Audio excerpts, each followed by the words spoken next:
My name is Monica Milton, Counsel for Public Defense and Special Projects here at NACDL. And this week's Engage and Exchange is Empty Pockets and Empty Promises, a conversation about NACDL's restitution report. Before we begin, a few housekeeping. If you have questions for the panelists, please use the Q&A function located at the bottom of your screen, and the panelists will get to your questions as they have time for. And I believe, Courtney, you said you may take some questions during your session if it's appropriate to answer immediately. So just go ahead and put those in the Q&A. You can feel free to talk amongst yourself by using the chat function, also located at the bottom of your screen. We do have a sponsor this week, Lindsay Marty from Above the Bar Marketing, who's just going to give a brief message about Above the Bar Marketing. So Lindsay, why don't you go ahead and... Hi, everyone. I'm Lindsay Marty, founder and CEO of Above the Bar Marketing.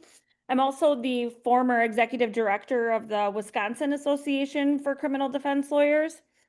Above the Bar works exclusively with law firms, helping you adapt to how clients are finding and choosing attorneys online today. Our focus is really simple: transparency, strategy, and measurable growth. Here's a list of our services. We cover the core areas every modern law firm needs: SEO, paid ads, website, content, and social media.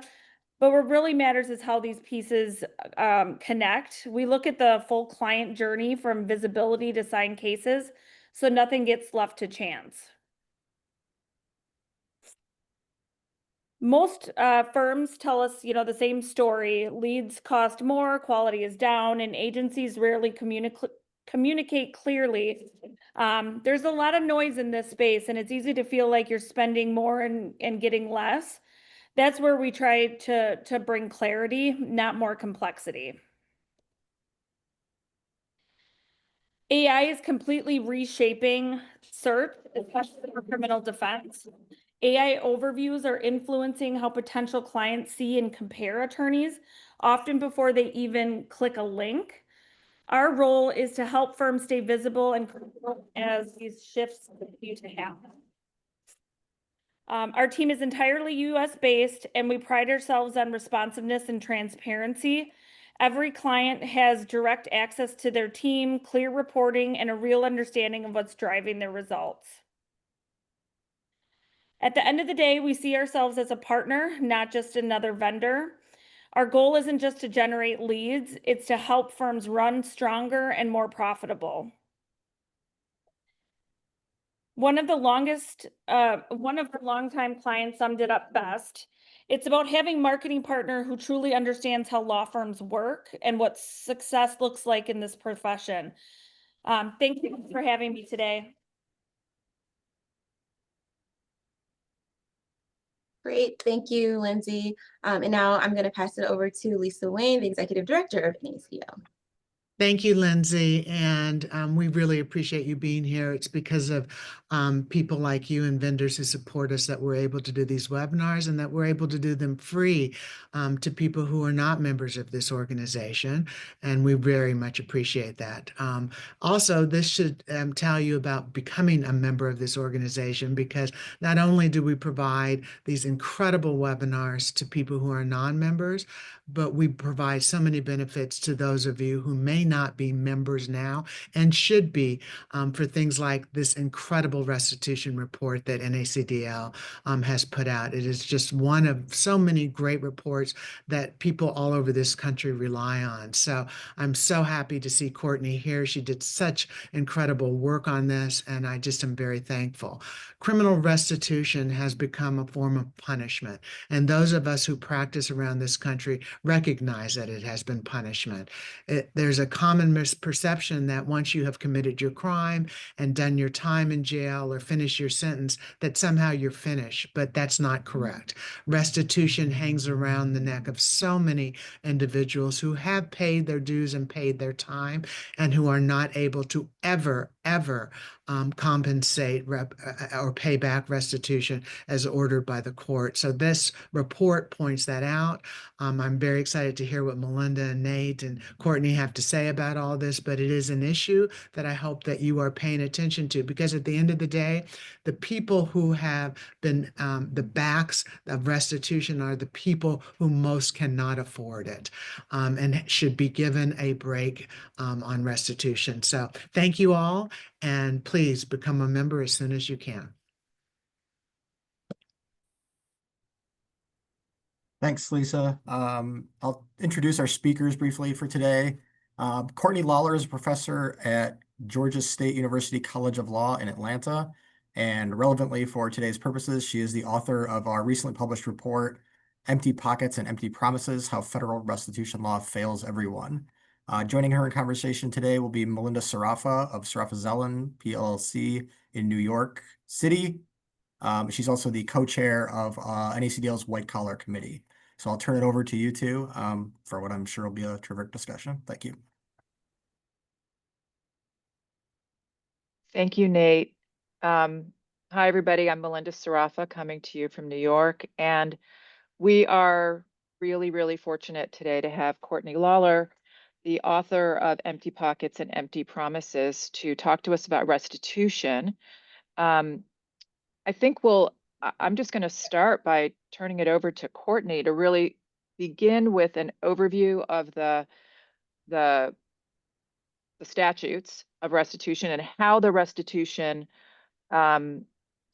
process works in practice. And I'll sort of jump in throughout with to highlight some practice points along the way.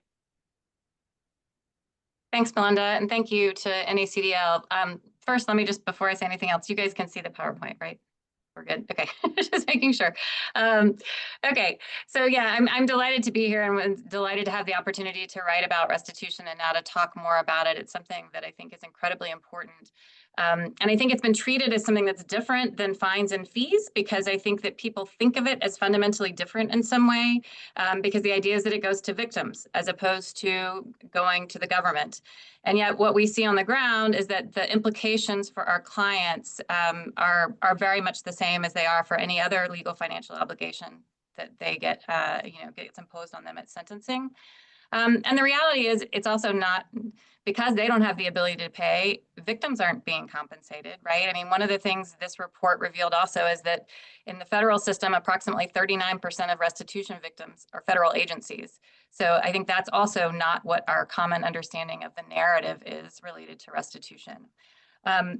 So with that backdrop, I wanted to talk, just to make sure we're all kind of on the same page about restitution, just to talk briefly at the beginning about the main federal restitution statutes, about how restitution sort of works in practice, and then talk about some of the issues that came up. And as Melinda said, some things that I hope you all will be thinking about when you're challenging restitution orders or negotiating pleas, and thinking about this aspect of it as well.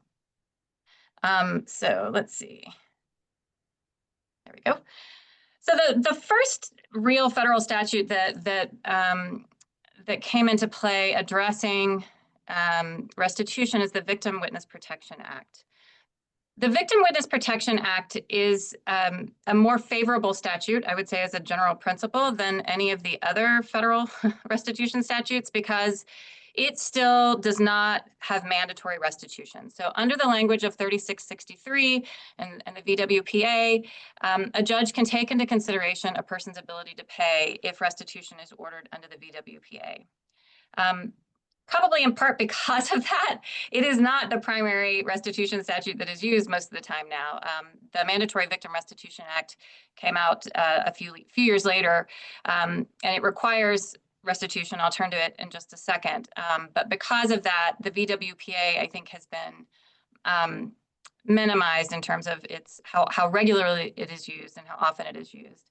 But it was the first statute that started thinking about restitution as something other than what you may have learned in law school, which is restitution is disgorgement of unlawful gain, right? I steal something, I have to disgorge what I have stolen to that person, back to the person.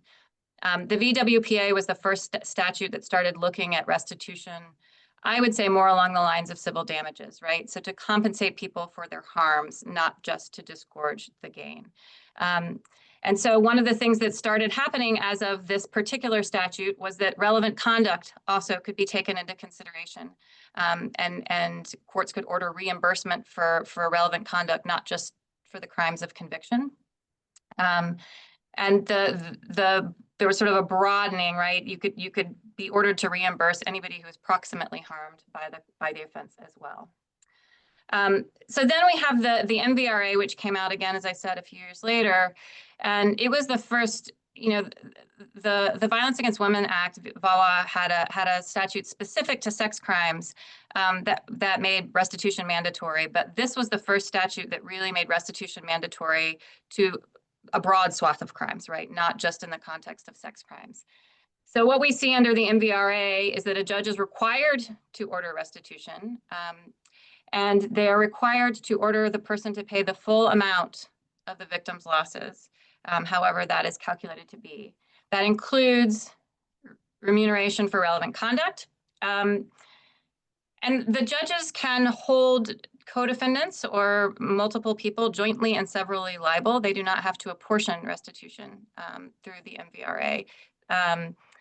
There also is an opportunity to order community restitution. We see that most often in drug cases, right? So the community harm can be looked at, and people can be ordered to pay to a community a certain amount of restitution. The other statute I want to talk about briefly is the Amy, Andy, and Vicky Act, which is sort of amended VAWA. So again, it's in the context of sex crimes. It comes up most often in the context of CSAM. So again, a judge cannot take into consideration a person's ability to pay in ordering restitution for example, child pornography or any of the child sex cases. And recently, what the Amy, Andy, and Vicky Act did was to make there to be a minimum threshold of restitution that had to be paid to identifiable victims. So the statute says that the court must order the defendant to pay no less than $3,000 to any identifiable victim in child sexual assault material. Finally, the other sort of just logistical piece I want to mention briefly is, hopefully this is something that's familiar already, that the government bears the burden of proving the restitution amount by a preponderance of the evidence. Obviously, the government makes their calculations, often probation also makes calculations, and then the judge sort of decides if there's a discrepancy between them, which one the judge thinks is more accurate, right? But restitution, according to Supreme Court case law, does not have to be calculated with exact precision. Courts only have to make a reasonable determination, right? Basically, your best guess as to what the restitution amount should be and what will make the person whole. Again, the court can apportion liability, but the courts often don't. And then the other thing I think is worth noting, and then I'll turn it over to Melinda, is that a court may offset a restitution award only by if there has been a parallel civil case. So if there is, let's say an SEC, agreement that's been made, it can't be offset by that amount. If there has been, payment of whatever the losses were up front before the court case, it can't be offset by that amount, right? So in some cases, there end up being double restitution, essentially because the courts are not permitted to offset it under the statute. So I'll turn it over to Melinda to if there's anything from that you wanna highlight or anything that you think I have forgotten to mention in this section of it. Thanks, Courtney.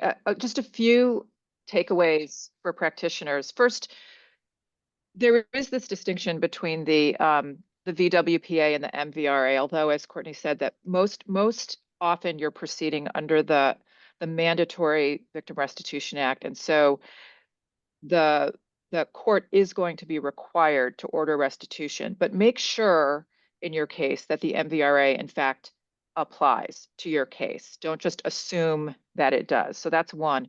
The second thing is the victims have to be identifiable. The government can't just say, oh, there was this amount of loss. They have to be able to identify who actually suffered that loss. So you can push the government on this, and there is a, statutory definition of what a victim is. So they have to be able to identify by name who the victim is, and that victim has to have been, directly and proximately harmed by the offense. So, you can push on this and make sure that you really have a specific victim.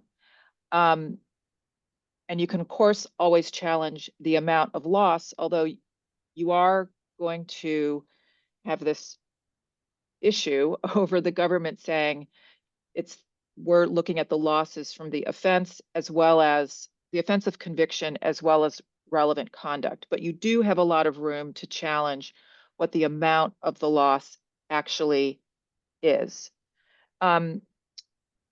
Also, apportionment versus joint and several. I think that as practitioners, we assume that if it's a multi-defendant case, the court's going to order restitution to be joint and several.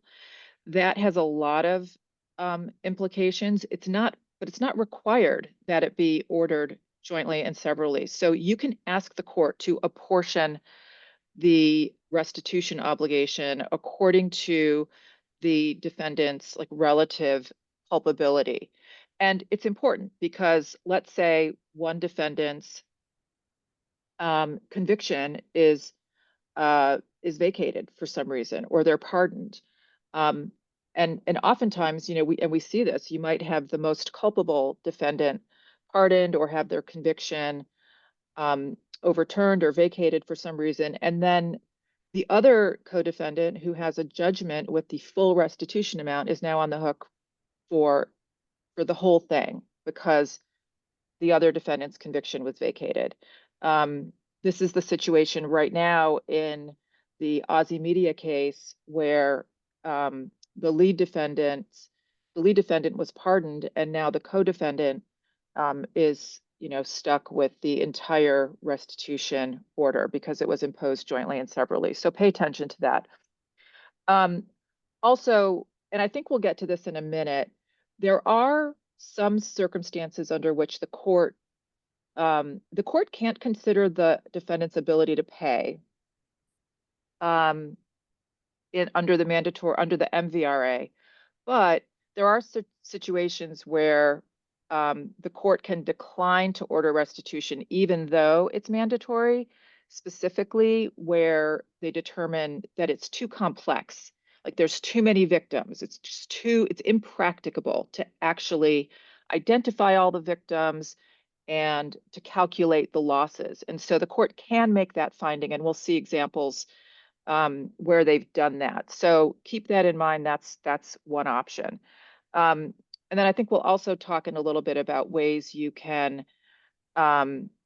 use forfeiture to pay the restitution obligation.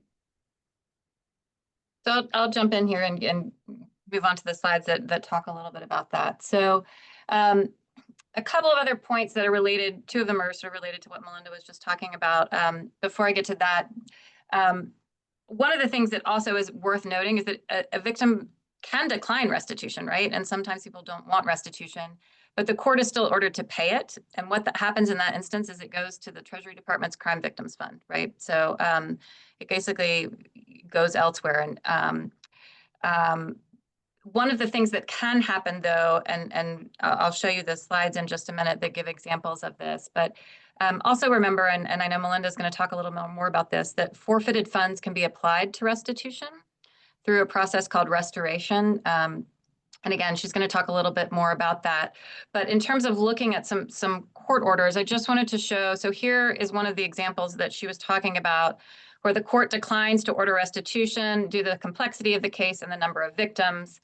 And so there's again, we see a non-ordering of restitution, but you look at this language and it said it instead grants the government's motion to authorize the United States to compensate victims with finally forfeited assets through a remission process because restitution would be impractical. And here you can see toward the bottom, it says the defendant shall forfeit the defendant's interest in the following property. $11 billion, including the specific property identified in the preliminary order of forfeiture, right? So that $11 million is supposed to go, basically toward the people who are the victims of the crime in this case. And I'll let Melinda talk a little bit more about this process. Here they talk about it as remission, but you can see this cover of the asset forfeiture program brochure where they're talking about, they call it restoration when you're using restitution forfeiture to pay the restitution amount. So let's go back to that, this one. Okay, so there's these two concepts, restoration and remission. Restoration is where there actually is a restitution order imposed. Okay, so restitution is imposed, but the defendant is also forfeiting certain assets that were seized. So let's say restitution is imposed, in the amount of $1 million, and there's $1 million in forfeited assets. The government can choose to basically apply those forfeited assets toward restitution. That process is called restoration. You want to make sure in your plea agreement, the government is agreeing to make that request. The line assistants do not have the authority to make that determination. It's made through, you're going to hear them referring to MLARS, the Money Laundering and Asset Recovery section, which is at Main Justice in DC. But your line assistant can request that MLARS apply the forfeited funds toward restitution through this process called restoration. In a case like this is the Sam Bankman-Fried case. The court said, no, restitution is too complex. There's just too many victims. We're not going to order restitution. So in that case, where restitution is not being ordered, instead, but there is forfeited money, the government is instead going to do this remission process where they use the forfeited assets, return them to the victims through this remission process, which is its own thing where the victims, the people who suffered losses, have to actually petition. There's a whole process that the government sets up to get the forfeited funds to the victims. But you do, and that's important. And you do want to make sure that that's taking place, because otherwise you're going to have this giant forfeiture money judgment that your client's going to have hanging over them for the rest of their lives, sort of like a giant restitution order. One other thing I'll note about the SBF case, if you don't mind going to the next slide, Courtney. Sorry. Well, it's not going for some reason. There you go. Nope. Other way. Hold on. No. There we go. This one. Okay. This is an $11 billion forfeiture order. Okay. The Second Circuit just heard oral arguments on whether or not this $11 billion forfeiture order was an excessive fine under the Eighth Amendment. And that's something that you want to keep in mind in the restitution context as well. This is, again, mindful that this is forfeiture, not restitution, but the same argument can apply in the restitution context. And the Second Circuit actually showed some interest in they seem to be somewhat persuaded about this issue, this argument that sometimes a forfeiture order or a fine or restitution could be so large as to actually violate the excessive fines clause of the Eighth Amendment. So be thinking about that too. In your case, you want to at least make the argument and preserve the issue that restitution is an excessive fine. And I'll just piggyback on that. And again, some of this is in the report, so I'm not going to go into extraordinary detail about it. But in terms of the Eighth Amendment argument in the restitution context, and particularly when we're talking about MVRA or other restitution awards that are not under the VWPA that are mandatory, right? The Supreme Court has emphasized that it actually was in a forfeiture case, Timms versus Indiana, but both the majority opinion and then Justice Thomas wrote a concurrence in which the Supreme Court emphasizes the critical role that a person's ability to earn a livelihood should play in the excessive fines analysis. Well, as the average restitution award in federal cases is $3.3 million, right? So, often it's going to be very large amounts of money. And I think there's an argument that any of the large amounts of restitution that are getting imposed without any consideration of ability to pay, Judith Resnick at Yale has called it the anti-ruination principle that sort of is talked about in Thames versus Indiana, but that basically a constitutionally adequate excessive fines analysis has to permit judges the ability to consider ability to pay, right? I mean, if you're looking at excessiveness, you have to consider whether the person can pay their bills and whether they can pay their rent and all of those things, and looking at what's excessive and what's not. So there's some good language. And again, you can look at the report for a little bit more detail about that, but there's good language to use in the Eighth Amendment context to challenge some of these really extreme restitution awards on excessive fines grounds.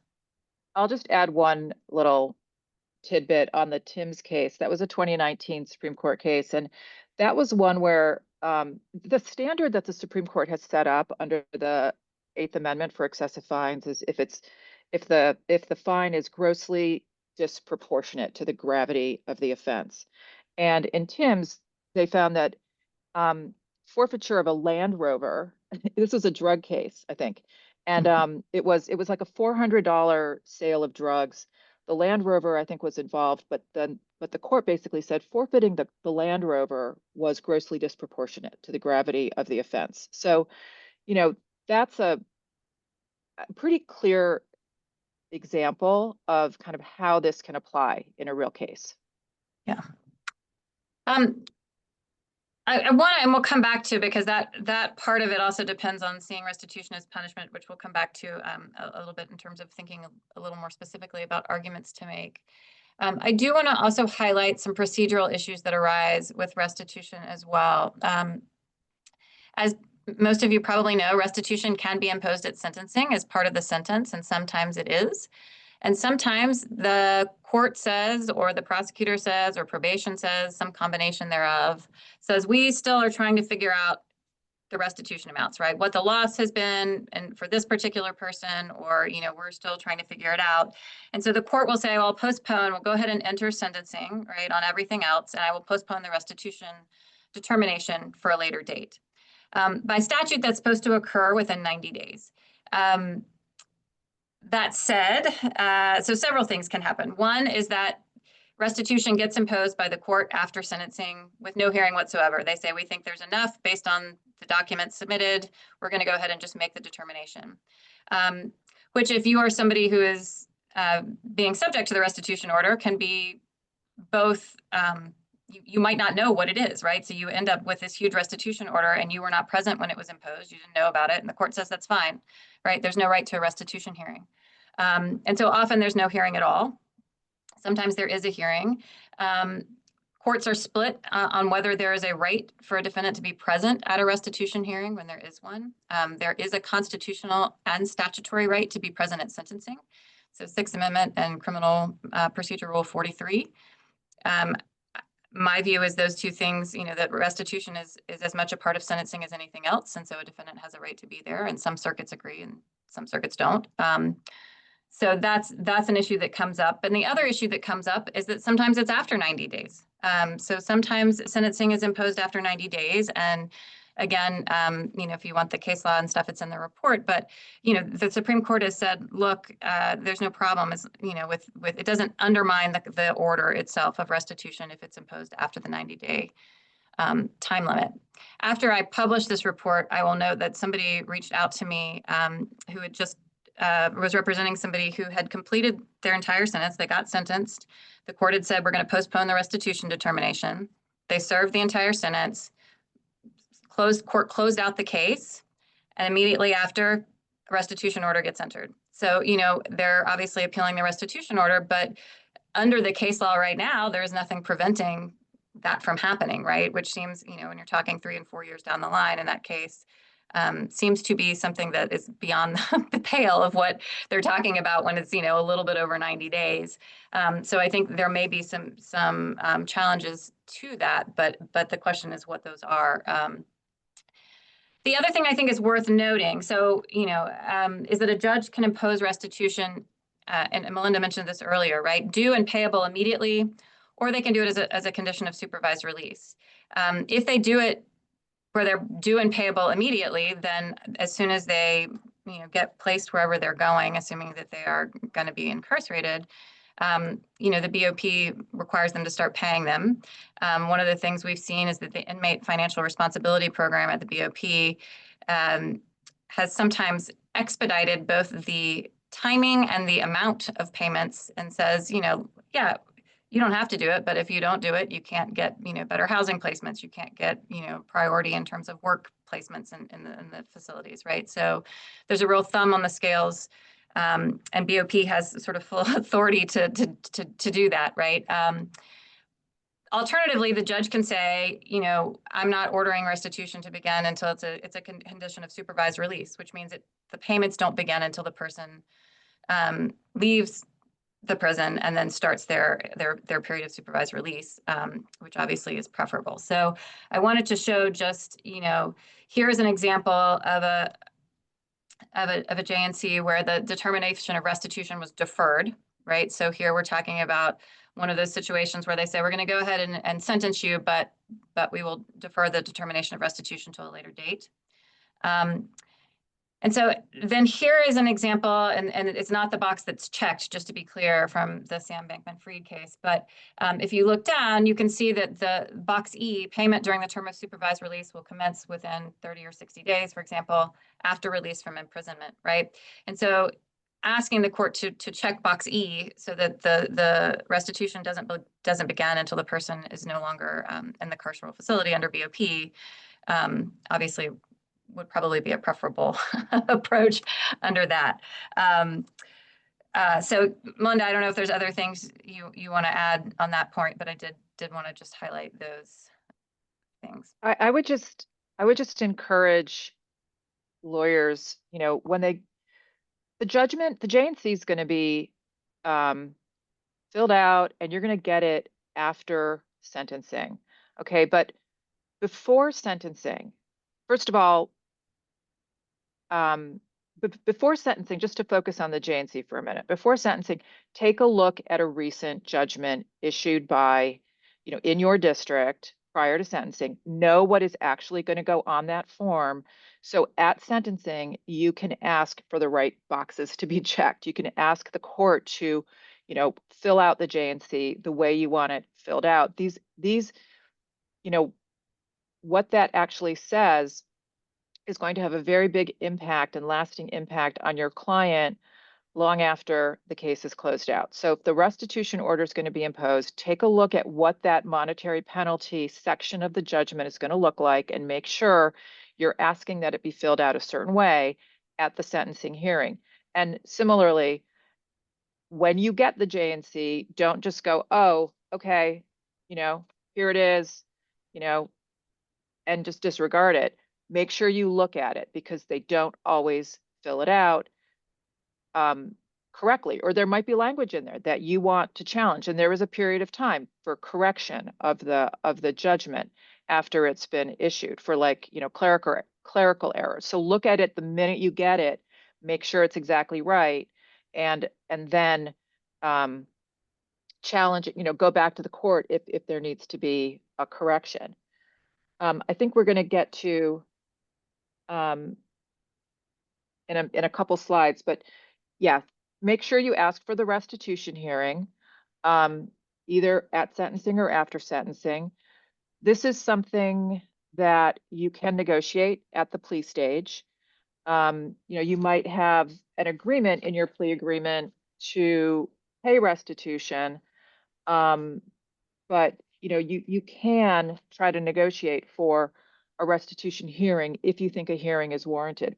Or you could, push the government to produce to you prior to sentencing or in conjunction with negotiating the plea, the list of victims and the losses. You want to know up front as much as possible what the government's going to ask for.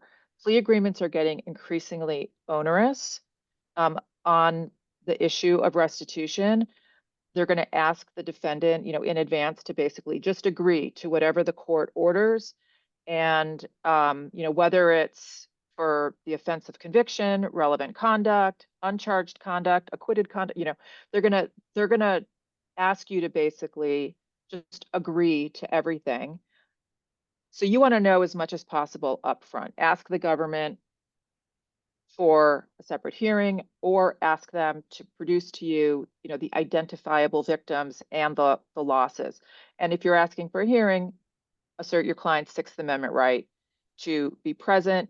And you can also even ask for a jury trial. I don't know that you're going to get it, but you can certainly ask for it and preserve that issue. And I want to piggyback on that. There was a recent case a couple of weeks ago argued before the Supreme Court, Ellingberg versus United States. The issue in the case has to do with whether restitution under the MVRA is punishment. The question is in the context of the ex post facto clause, but the implications, and the court seems to be, you know, it's always hard to read tea leaves, but there seems to be some indication that the court is going to find that the MVRA is indeed, you know, the restitution is punishment.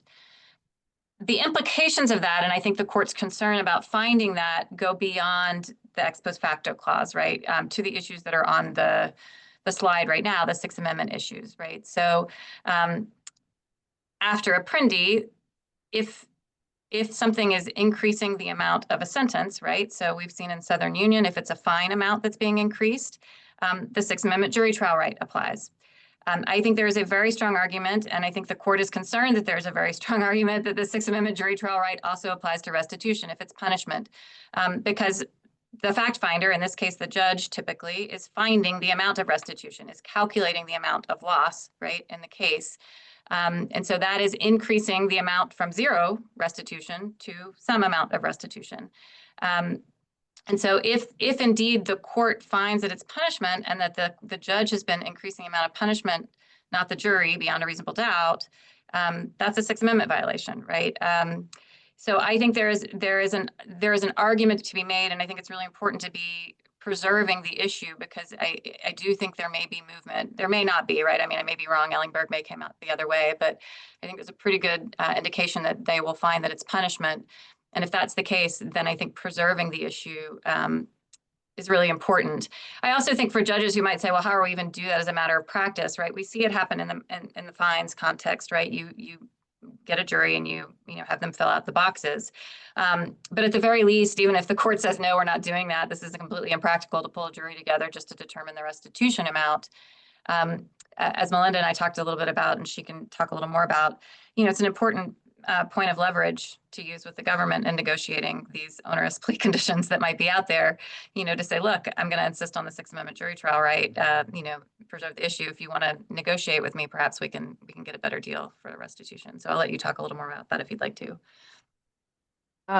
Well, first, I just want to amplify Monica's note in the chat that NACDL did submit an amicus brief in Ellingberg, and she's included a link to that in the chat. So if you're at all interested, take a look at that. And I just high level, I just really want to emphasize that, when you're in the plea negotiation stage, you're really focused on incarceration time, right? How long is the sentence going to be? That's your client's primary concern. Am I going to have to go away? Am I going to have to do time? How much time? That's what's really occupying. That's at the forefront of these negotiations. But the restitution order is going to haunt your client long after they are released from incarceration. It's going to last for 20 years from their release from imprisonment. We'll get to that in a minute. But so it's tempting to just say, oh, we'll worry about that later. Or it's tempting to say, oh, and you'll hear this from prosecutors. Oh, well, they think, oh, well, this person's never going to be able to pay it, so who cares? In fact, that even came up, I think, during the SBF argument. The prosecutor said something like, oh, well, we just figured the defendant's never going to be able to pay that. Well, but it's going to affect the defendant's life for the rest of his life, because it's going to affect their ability to, get credit, buy a home, earn a living. They're going to, their tax refunds never going to come back to them because the government's going to just take it. So you do really want to pay attention to the restitution order and think about that as a component of the overall plea, the plea deal. Look at the fine print in the plea agreement. I pulled a sample plea agreement that proposed plea agreement that we recently got in the Southern District of New York, where there's several pages devoted to the issue of restitution, and they're asking the defendant up front to agree to make full restitution, including for relevant conduct, including for conduct permitted to dismissed counts or uncharged conduct, regardless of whether or not it constitutes an offense under the restitution statutes. They have in the plea agreement up front that restitution will be due and payable immediately. It doesn't have to be that way. They have in the plea agreement that any schedule of payments imposed by the court is merely a minimum schedule and doesn't limit other methods that the government can use to collect the judgment. It goes on and on. So, I would just encourage you to read that and think about what that means for your client down the road. Again, I understand that the term of incarceration is going to be really at the forefront of your thinking and your client's thinking at this stage of the case, but restitution really is it's got a long tail, and it's going to have a big impact on their lives down the road. So don't just save it for later or think it's going to somehow work itself out later. It's not going to. It's going to come back. Yeah, I think people just don't realize that it's like the government essentially has a lien on them, right? I mean, on all of their property, on all of their assets, retirement, home, any of the things that might be property and assets of theirs. Again, supposed to be for 20 years, from release from incarceration, but we've seen in some instances judges, courts are sua sponte extending that period of time, right? Again, I think there's an ex post facto argument there, obviously, but it's something that stays with people. So I want to talk also a little bit about interest and penalties, speaking of financial obligations staying with people, because I also think that there's an Eighth Amendment argument to be made with regard to interest and penalties. So one of the things that the statutes require, interest basically, well, they don't require, they require penalties at a certain point. There is an argument about interest, right? So interest does often accrue on outstanding restitution amount of more than $2,500. So if the restitution award is more than $2,500, that interest can be waived by the court and or by the AG's office. And again, I'll show you an example of that on the JNC in just a minute. So one thing is to request that the court waive the interest, right? So that the interest is not accruing. But penalties also are required to accrue by statute. And so the penalties, if a payment is more than 30 days late, then the penalty is assessed at 10% of the full amount of the restitution award that's been ordered.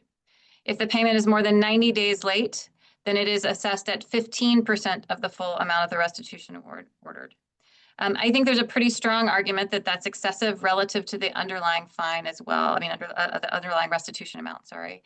And so I think making the excessive fines argument with regard not only to the underlying restitution amount, but in the event that penalties get incurred, to say that those penalties are also excessive in relation to the underlying amount, I think is a worthwhile argument.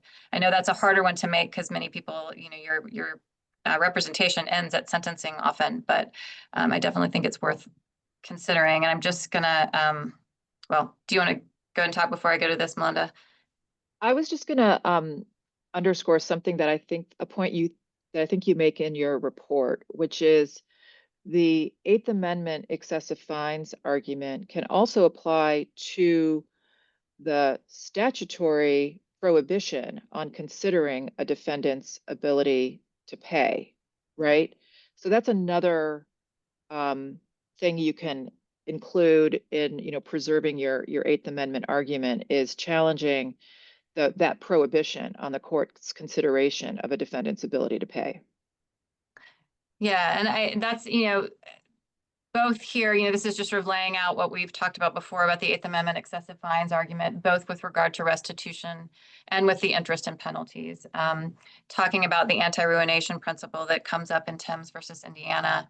And again, that the court is currently considering under the MVRA, whether restitution is punitive. And if so, I think it increases strengthens the Eighth Amendment and the Sixth Amendment arguments. But here is an example. I just wanted to show you where, you can see that the box at the bottom of the judgment and commitment order says the court determined the defendant does not have the ability to pay interest and is ordered that the interest requirement is waived for the restitution, right? And so, asking for that box to be checked and for that waiver to happen can make a big difference for people in terms of at least, having the interest on top of the already owing restitution amount. So this is something that you want to do at the time of initial sentencing. There is some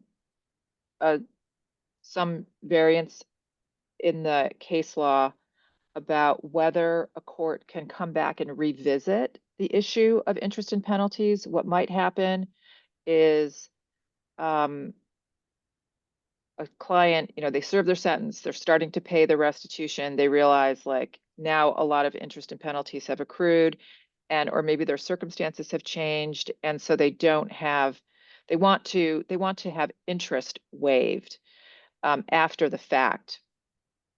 So there are a number of cases where defendants have gone back to the court after sentencing and said, I now want to ask the court to waive the interest because my client doesn't have the ability to pay. Some courts have held that the court does have jurisdiction to do that. This would be under 18 U.S. Code 3612 F3. That's the provision for waiver, and that look at the case law in your jurisdiction to see if the courts have allowed for reopening of this after the fact. It's a jurisdictional question, so the courts are going to be really concerned about it. But in some cases, I think it was the Sixth Circuit has expressly held that they can revisit. But there's a lot of disagreement in the courts about this. Yeah, and just to be clear, we're talking specifically about the interest piece because the court has been very narrow in their interpretation of amending any of the restitution orders after the fact. In the event, for example, that the victim dies or there's a business that goes out of business, courts have been not willing generally to amend that, but for interest, the specific provision that was cited is there. I'm seeing a question in the queue, the chats about the anti-ruination principle. So the site for Thames versus Indiana is in the report. If you look toward the end of it, I don't have it right in front of me. And Judith Resnick's article, she's the one who gives that terminology, the anti-ruination principle. I believe it was a Yale Law Review article, but it is also cited in the article itself. So thank you, Monica, who has the actual site to Thames. I appreciate it. The other thing we wanted to talk briefly about is the termination of restitution obligations. As I mentioned before, by statute, they're supposed to terminate at 20 years, from the entry of the order or release from incarceration, whichever is later. Courts sometimes seem to be sua sponte extending the terms. And so I think that also is a violation of the ex post facto clause. Ellingberg is looking only at the punishment. There's sort of two prongs to the ex post facto argument. They specifically declined to grant cert on the second prong in a different case and only granted it on the punishment question. And then we'll, if it's punishment, send it back down to the lower courts to decide if there's an ex post facto violation. But I think, again, especially if Ellingberg comes out saying it's punishment, I think there's a very strong argument to be making if the court is trying to extend restitution obligations beyond the 20 years. And then the other thing we wanted to talk a little bit about, before we finish up and take take more questions is the client counseling piece, right? The collateral consequences piece. So, some of this, I'll just mention in passing, and Melinda can expand on it. As I mentioned before, and as we were talking about, the government essentially has a lien on every asset that somebody has when a restitution obligation is outstanding. They have a right to see bank statements, right? To request all the documents. You can be 10 years out, you've finished everything else of your sentence except for your restitution, and they're suddenly asking you for detailed accountings for every financial bank account for everything that you've got, right? And they're allowed to do it under the law. Full restitution of rights in many places also is dependent on completing the payments for the restitution obligations. So no right to vote, no right to serve on a jury, firearm, any of the things that are curtailed. Licensing often is curtailed also for failing to pay the restitution amount. And then, it's important to try and find out what's going on. A lot of times people try to ask the clerk's office, how much have I paid? How much has gone out? If it's joint and several, how much of the other person paid? And where are we kind of in an accounting? And it seems to be remarkably hard to get clerk's offices to provide that information to people who are paying. And so trying to get that information and asking for that information up front, I think can be helpful. But I'll let Melinda kind of expand a little more on that. So this really is an important aspect of preparing your client for, what could happen. It's particularly important in the plea agreement stage of things. Make sure you really do go over with your client the details of this and what they're going to be required to do. We are seeing, anecdotally, an increase in government efforts to collect on restitution orders. And we were talking as we were preparing for this about how with the de-emphasis on new white-collar prosecutions these days, the government may decide it's time to go back and revisit some of these orders and collect. And we are seeing efforts to collect by the government. I was sort of, again, startled when I was looking at a recent proposed plea agreement from the Southern District of New York, how much the government tries to front load its collection efforts and sort of prepare at the plea stage to have everything in place for collection on these financial penalties later on. So, this agreement has a provision, and this is standard stuff. So if you're not able to get this taken out of the plea agreement, and you should try, but you're not necessarily, you're probably going to get the office, the prosecutor saying that's just standard language, we can't change it, you're stuck with it. And if that's the case, make sure your client understands that this is in there and this is something that they need to be prepared for. This language, just to cite this example, it has a provision that says, to effect the collection of court-ordered restitution and monetary penalties, the defendant further agrees within 20 days of execution of this plea agreement to provide the office, subject to penalties associated with false statements, obstruction of justice, or perjury, including 1001 false statements, a full and accurate disclosure of his or her financial affairs by providing a financial statement which shall, among other things, identify all assets owned or held directly or indirectly by the defendant. So that's, you're going to have to do a financial statement for a financial disclosure as part of the pre-sentence report process. But this provision, this isn't saying you're going to have to provide this to probation. This is saying you're going to provide all of that information to the office. And it goes on and on. So again, just don't gloss over this. Like, pay attention to it. Make sure your client really understands what they're signing up for on the financial penalties and restitution.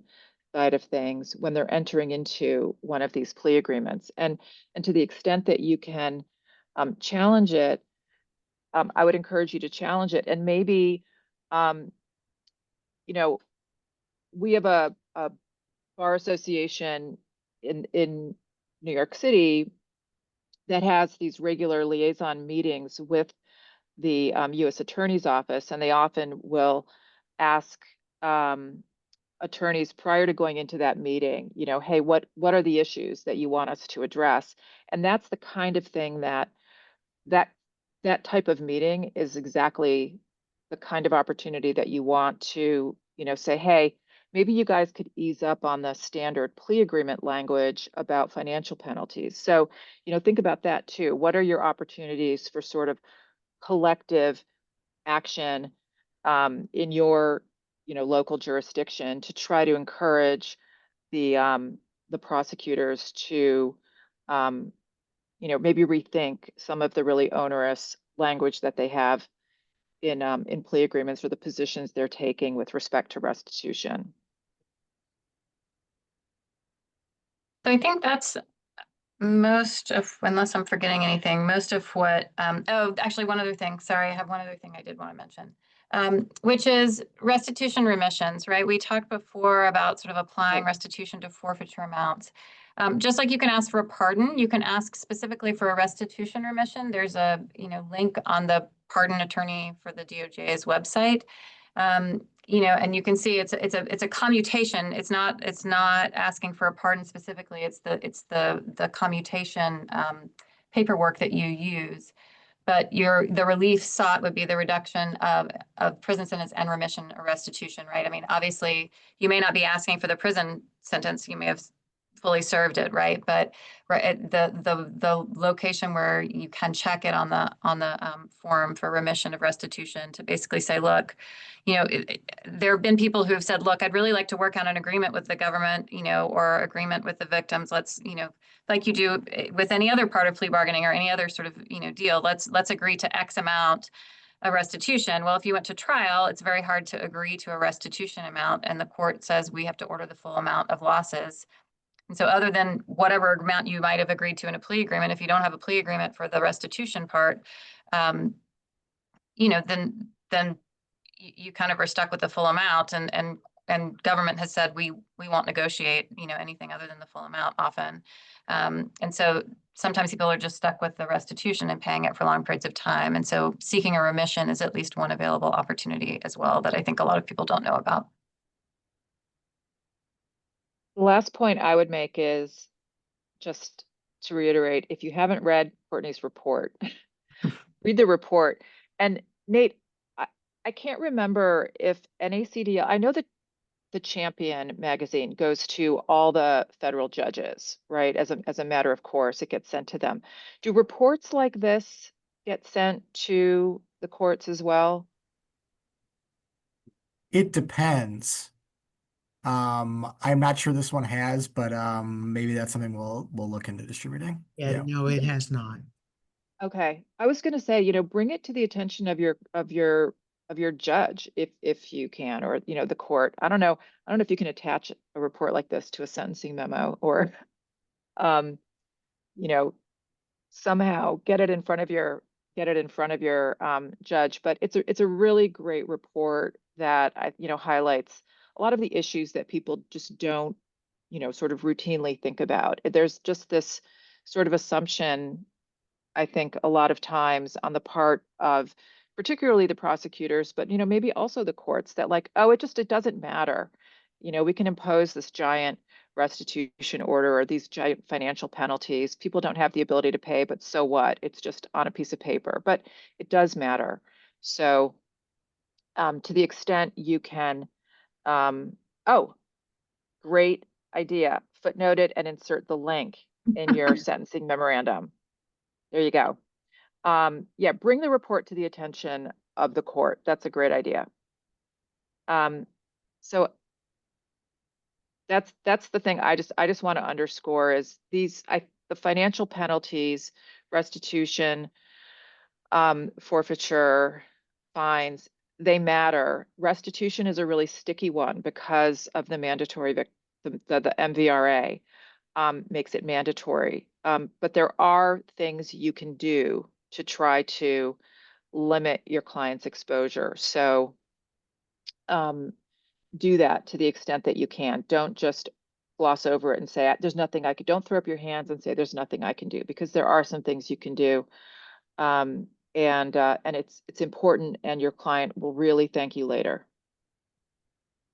Yeah, and I think the other thing to remind judges, I mean, if it's mandatory, it's mandatory, right? But I think that the narrative also that we want to get out there and let people know is that this is not serving victims particularly well either, right? I mean, they're not getting what they're being led to expect, which means that they're probably not happy with this system either, right?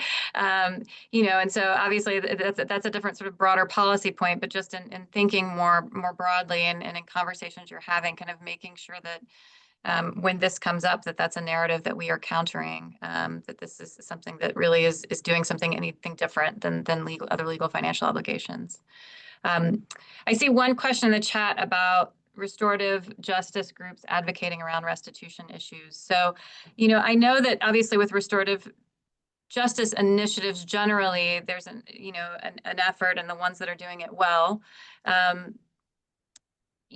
get things outside of the court system and to, work out agreements, obviously. And in that kind of sense, what we see in this system, I think,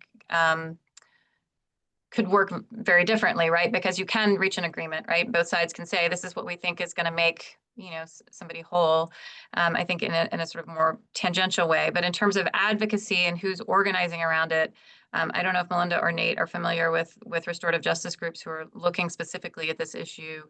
I know there's been some statewide efforts. So Washington State and California and have been looking some at restitution. And I know there's been some movement in this state level to address some of the issues that are actually in the report that we're talking about at the federal level. So I know that there are some places there where restitution, and particularly in the context of youth being required to pay restitution, is being raised. But I don't know of any specific restorative justice groups advocating around restitution, is the short answer.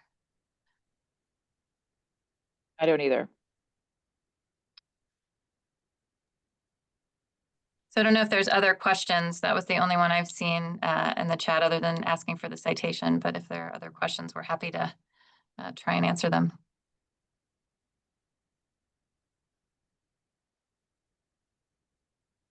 Or not, if everybody's ready to go back to work.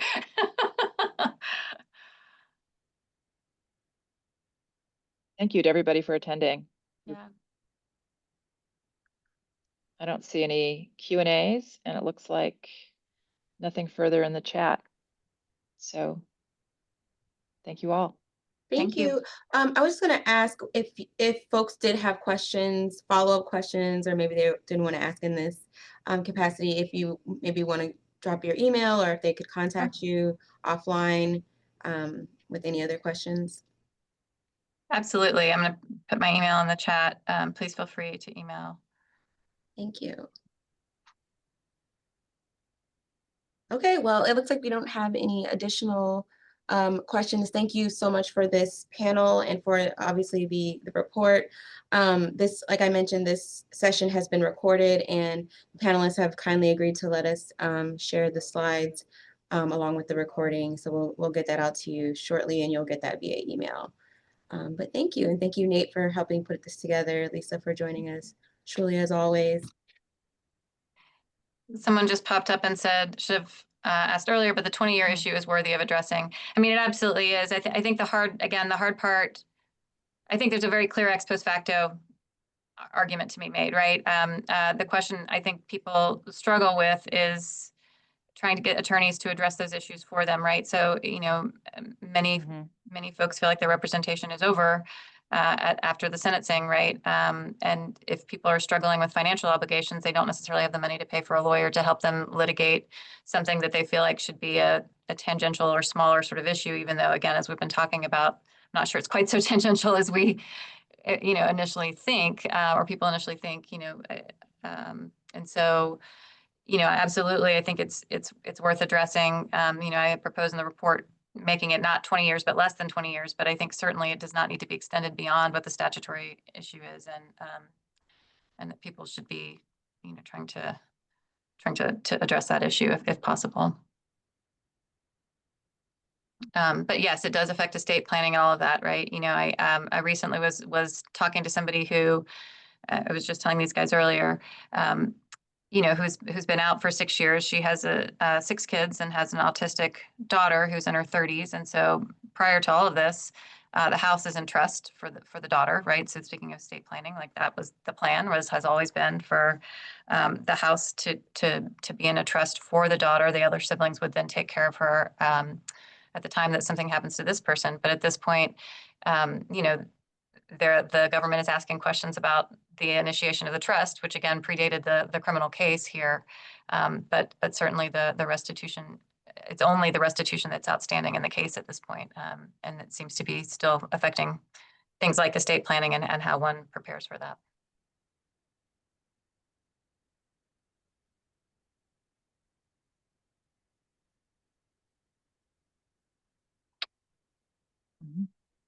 Right.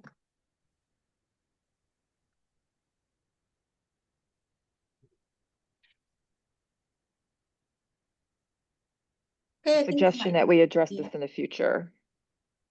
I assume that means NACDL have a presentation on the future. I don't know. Well, we of course welcome you back if there are additional updates, obviously, or new issues that we should bring to the attention of the defense bar. Also, if you're not a member of NACDL and you enjoy this session, we typically only host these for members, so please consider joining so you'll have access to these types of webinars in the future.